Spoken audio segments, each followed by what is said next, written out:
Welcome back to the Art of Hobbiness. I'm Erin, joined by my co-host Tam. I am your Tam. You're my and Tam. your co-host. You are my Tam co-host. That's right. Say it. Just my Tam.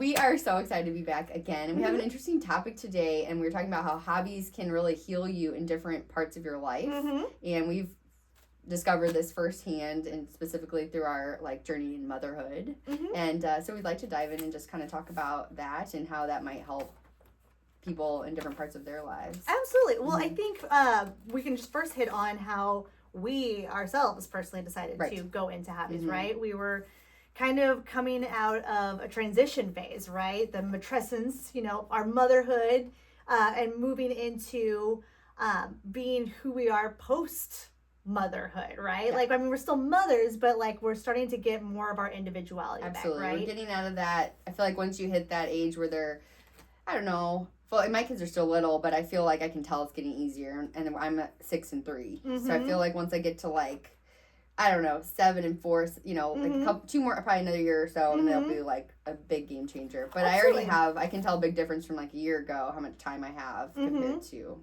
now. Absolutely. And I feel like when you start to come into that phase where you're starting to get more of your time back and more of your independence back, I don't know if you felt that. Well, I think I do know that you felt this, where you kind of you're like, so who am I now?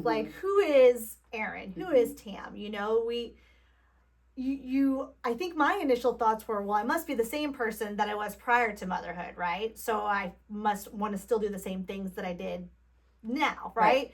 However, that's not the case at all. It's not the case at all. And our children, we didn't really have hobbies or things we did for ourselves. We were very focused on work, which I think a lot of millennials can relate to. Focus on work and our families and our friends, but mostly work, I feel, and just doing the best you could at that. And then throwing children into that just really throws a wrench not a wrench, but it really just mixes curveball. Yeah. It just mixes up things. I feel like you start to reprioritize, and you're like, wait a minute here. It's not all about work, right? And there's way more to life than that. Then you come out of that fog of the infant toddler phase, and you're like, holy moly. Exactly. You're like, I need something more than just work and my kids, because I am going to drive myself crazy. Absolutely. Right? Yeah. But then you come out and you're, like I said, your priority, like you said, your priorities are different. Yeah. But there's also you're a new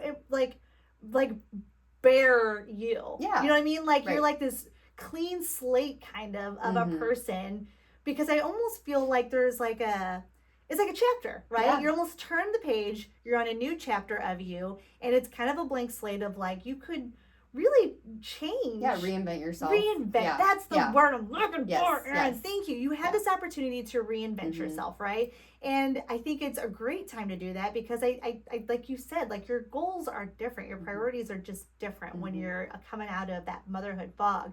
And where do you start? Yeah. Where do you start to figure out who that person is or where that person wants to go? And so I think that's where hobbies come into play. Is I think you can use hobbies as a starting point to figure out who that person is and what that person wants. Right. Let me give an example. Yeah. So I thought that I was somebody who didn't really enjoy group type settings or want to be in shared spaces often. I thought I was more of an introvert than I really am. Shocking. Right? And so, I think when I first was trying to figure this all out on my own, I was doing it literally all on my own. I wasn't trying to pull in resources. I wasn't trying to look for things that got me out of the house. I wasn't trying to look for things that challenged me, right? I was really just trying to look for things that, I don't know, I guess I thought I wanted. And I think that you were falling into the trap, and we both were, trying to still accommodate everybody else. Yes. Only trying to do things when it was convenient for everybody else, right? Absolutely. And that was our mistake. I feel like that was causing us to feel that failure as well, or feeling that resentment. Yes. Right? Yes. Yeah. But, I think I was falling short a lot, and so I was getting defeated a lot, and I was getting angry a lot, and I was, kind of holding it against my husband, who you were feeling resentment. Oh, yeah, because he seemed to naturally just have found himself and moved forward, right? But, even in talking with him, it wasn't just as seamless as a switch for him either. You know, he had a bit of a transition, albeit very different, but there was still a part of him that had to find himself again after the fatherhood fog came off, right? And for him, he found healing through hobbies. And that's kind of where, in my personal journey, where I've kind of was like, that's what I want to try to do. Absolutely. Then. And so I feel that if you first sit down when you come out of that motherhood and you try to look for like, how can the hobbies heal me? Look for what it is that you're wanting to heal first, right? Are you wanting to feel more grounded? Are you wanting to feel more self-expression? Are you wanting to work on like community? Like, are you wanting to pull a community in to heal you? I think those are good starting points, because I think then you look for hobbies within that sector, right? Like if you're somebody who turns out to be me, who maybe needs more community for that healing after you're trying to figure out who you are, I would say that you would want to look for like book clubs. I feel like that would be a really good hobby for you. Art classes. Yeah, stuff that's going to get you structured time outside of the house that gives you people who you can connect with on that particular level that maybe isn't, and it doesn't have to be like a mom group. Maybe it's it's almost a little lower pressure when you when you have that thing you're focused on. I think that's partly why moms become friends, because they can focus on their kids, right? And so it gives you something outside of that where it lowers that stress of having to talk to strangers. When you have a commonality, when you're like, okay, we're going to talk about this book. And then that really helps to, I don't know, just break down that barrier and get over that fear, right? I don't know, I agree with you. You we talk about how like even motherhood is because motherhood's where we're at, right? Like that's where we're like, we heavily weigh how this is a really great point to do a transition for hobbies. But the other, transition that we have that'll be very big is like retirement. That's a huge one for people. That one's coming down the line. And like if you just even look at the retirement community, they've almost kind of figured out that that's the step, right? Is like once you retire, then that's when they start doing those hobbies that they've always wanted to do. And look how happy all those people are. So well, hopefully, right? Oh, that's true. But a lot of them, I feel like I do hear stories about that a lot. And then I think to even take it a step closer to where we're at, like I think about when our kids eventually go to college or whatever they do, move out of the house. That will be a big transition when our homes are quiet and we're like, okay. I think that we've both talked about that I don't want to be in a situation where I have nothing for myself. When I get to that point, because that will make it really sad. It'll be very difficult, and so trying to start building those skills now to figure out what you like to do, because you can't be all about the kids all the time. So I think, and it's just taking that time to make sure that you like schedule time for yourself, right? I think that we stress that, and I'll take the opportunity to stress it again, that it really does start with you personally putting that time on your schedule. Definitely. And it doesn't even have to be a whole lot of time. You can start with 10 minutes and then you can move to 20 minutes, like work your way up. Don't run off on a weekend vacation away from your family. That's right. It'll literally shock your system. And you'll be like, I'm never doing another hobby again. I agree. I think, and to follow that, like, if you have a partner, like having the conversation with them that like, hey, I need this time. I want to take this time. And even, I think somebody gave it, or I know we had a podcast guest where her advice was to offer the same amount of time for your spouse or your partner. Like, I want 30 minutes a week and you can have 30 minutes a week as well. And like, that's a win-win for everybody. Absolutely.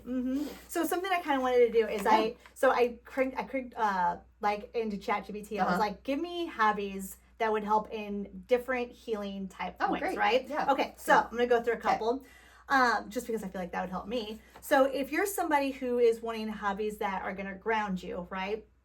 ChatGPT says you're going to want more like body and movement type hobbies. So yoga, walking, gardening, dancing, roller skating, which I was like, I should do roller skating. Because I love skateboarding. I want to do roller skating. So that helped me. Because you want to find hobbies that are going to just kind of help you reconnect with your body after burnout, right? What if you're somebody who's got some like inner child healing that you kind of want to go to? Try to look for nostalgia hobbies. Like for me personally, when I went through Polly Pockets, which I'm still very deep in, by the way, finding Polly Pocket was a hobby that like a collection hobby that really helped me. So, visit maybe some hobbies that you had as a kid. Maybe it was collecting a toy, or maybe it was skateboarding, or maybe it was drawing. Try to go back to those. If you're looking for hobbies that are going to help restore you after burnout, look for those warning signs of burnout, right? Yeah. What are those warning signs? Those are going to be, you're having trouble sleeping, you're starting to find yourself more tense than normal, you're starting to be short with people, seemingly out of nowhere. Yeah, stress. You're finding that your schedule doesn't really have any time for you. Those are going to be like your warning signs. You're going to want to look for hobbies that are going to reset you. So like maybe it's purely just reserving 10 minutes at the end of the day to just sit outside and just enjoy the nice weather this spring. Or maybe it's you just want to pick up a book and just start reading a book for just a little bit of quiet time. Or maybe it's you just want to drink a cup of coffee. Yeah. That's all it is. Yeah. That's what you're going to want to do. We talked about community. Like if you were wanting to heal through community, you're going to want to look for types of hobbies that are going to be outside the home. So, joining a class, or joining going into like a crocheting group, right? Anything like that. If you're wanting some stillness in your life, you're going to want to look for hobbies that are going to slow you down. So like hand stitching would be a good one, punch needling, or watercoloring. I've tried watercoloring. Yeah. That one's really fun. Did you try punch needling too? I did try punch needling. Wasn't a very Well, it ended up being more June's hobby. Yeah. It's a very satisfying hobby. It just wasn't one that I was like, this is what I'll do forever. But I think it's June's for sure. I did the puzzling. I thought that was a good one. Puzzles.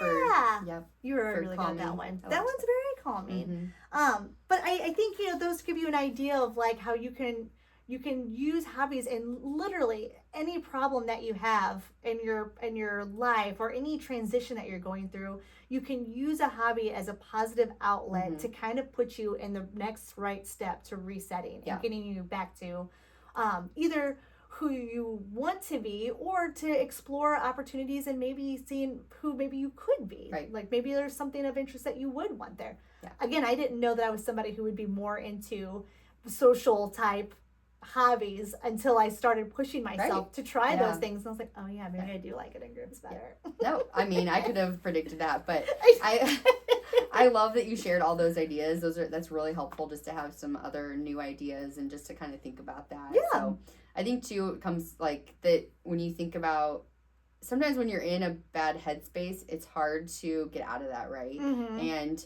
sometimes you don't want to do it. You just want to like wallow in your... You do want to be in your misery. Yeah. And that's okay for a little while, but we've come to realize that once you start doing these hobbies and making them, even if it's just a little bit, it is kind of crazy how it retrains your brain to pull yourself out of those situations easier. Easier I feel like I used word. to get in a... I don't know. You go in like a tailspin, and you could have a whole day where it's just, you like wrecked your whole day because of your stress and anxiety.